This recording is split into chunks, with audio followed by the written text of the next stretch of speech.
महुआ मोइत्रा अब लोकसभा की सांसद नहीं है। शुक्रवार को उनकी सदस्यता खत्म करने का प्रस्ताव पारित हो गया।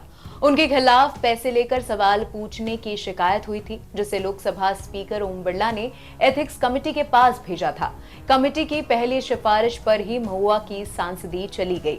फिर दूसरी सिफारिश पे कमेटी ने सरकार से कहा कि महुआ को मिले पैसे की तय समय सीमा पर जांच की जाए। लोकसभा से निष्कासन के बाद महुआ ने कहा कि लोकसभा की एथिक्स कमेटी ने मुझे झुकाने के लिए बनाई अपनी रिपोर्ट में हर नियम तोड़ दिया। महुआ बोली, ये उनके यानी बीजेपी की अंत की शुरुआत है। पर सवाल ये है कि सांसदी चली गई, जेल भी जा सकती हैं। महुआ मोइत्रा के पास अब विकल्प क्या है? दरअसल अब उनके पास कुल मिलाकर 5 विकल्प बचे हैं, लेकिन अभी ये साफ तौर पर नहीं कहा जा सकता कि अगर वो इन विकल्पों का इस्तेमाल करेंगी तो उन्हें राहत मिल जाएगी। ऐसे में आइए उन 5 विकल्पों पर बात करते हैं।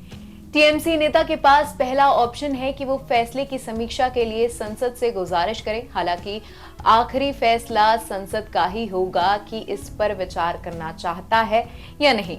महुआ मोइत्रा के पास दूसरा ऑप्शन है कि वो मौलिक अधिकारों और प्राकृतिक न्याय का उल्लंघन का हवाला देते हुए सुप्रीम कोर्ट जाएं, इस मामले में केस करें और फिर अदालती फैसले से उम्मीद करें। महुआ के पास तीसरा ऑप्शन है कि वो संसद के निर्णय को स्वीकार कर लें और आगे बढ़ें। लगभग 4 महीने बाद एक बार फिर चुनाव होने वाले हैं। चुनाव लड़ें और जीतकर फिर संसद में पहुंच जाएं। टीएमसी नेता अगर चाहें तो चौथा ऑप्शन के तौर पर एथिक्स कमेटी के अधिकार क्षेत्र को चुनौती दे सकती हैं। वो इस बात का तर्क दे सकती हैं कि एथिक्स कमेटी ने पूर्वाग्रह से ग्रसित होकर उनके खिलाफ फैसला दिया। ये भी कह सकती हैं कि इस मामले को विशेषाधिकार समिति को देखना चाहिए। महुआ का 5वां ऑप्शन है कि दिल्ली हाई कोर्ट में चल रहे मुकदमे के जरिए राहत की मांग कर सकती हैं। इसके लिए उन्हें अदालत में साबित करना होगा कि उनके खिलाफ लगाए गए आरोपों से उनकी छवि खराब हुई है। इसके जरिए वो एथिक्स कमेटी के फैसले को बदलने की उम्मीद कर सकती हैं। इसके इतर कांग्रेस सांसद अधीर रंजन चौधरी ने एक अहम सवाल उठाया है। उनका कहना था कि सरकार ने प्रस्ताव पास करने में जल्दबाजी दिखाई। 400 से ज्यादा पन्नों की रिपोर्ट पढ़ने में सिर्फ 2 घंटे का समय दिया गया।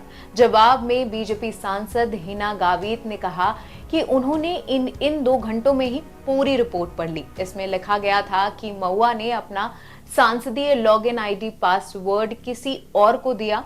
एक और पक्ष जो सामने आ रहा है वो ये है कि महुआ को संसद में अपना पक्ष रखने का मौका नहीं मिला।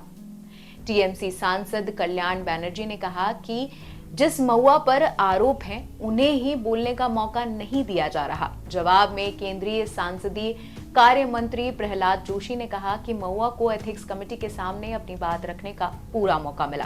कैश फॉर क्वेरी के इस एक मामले में साल 2005 में 10 सांसदों को निष्कासित किया गया था। उस समय भी किसी सांसद को अपना पक्ष रखने का मौका नहीं दिया गया था और जल्दबाजी में उसी दिन सारी कार्रवाई की गई थी। दरअसल महुआ मोइत्रा पर आरोप था कि उन्होंने अपने parliamentary login ID password businessman Darshan Hiranandani के साथ शेयर किए हैं। उनके ऊपर यह भी आरोप था कि साल 2019 से 2023 के बीच उनकी आईडी 61 बार सवाल पूछे जाने के लिए किसी और की जगह से लॉगिन हुई थी, जिन्हें महुआ ने लॉगिन नहीं किया बल्कि हीरानंदानी ने पूछा था। इसके बदले हीरानंदानी ने महुआ को कैश, गिफ्ट्स और कई तरह की मदद पहुंचाई थी। बीजेपी सांसद निशिकांत दुबे ने इस मामले की शिकायत की थी। इसके बाद एथिक्स कमेटी ने इसकी जांच शुरू की थी। कुल मिलाकर कुल जमा हिसाब किताब महुआ के साथ ये हुआ। और भी ऐसी खबरों के लिए जुड़े रहें एनबीटी ऑनलाइन के साथ।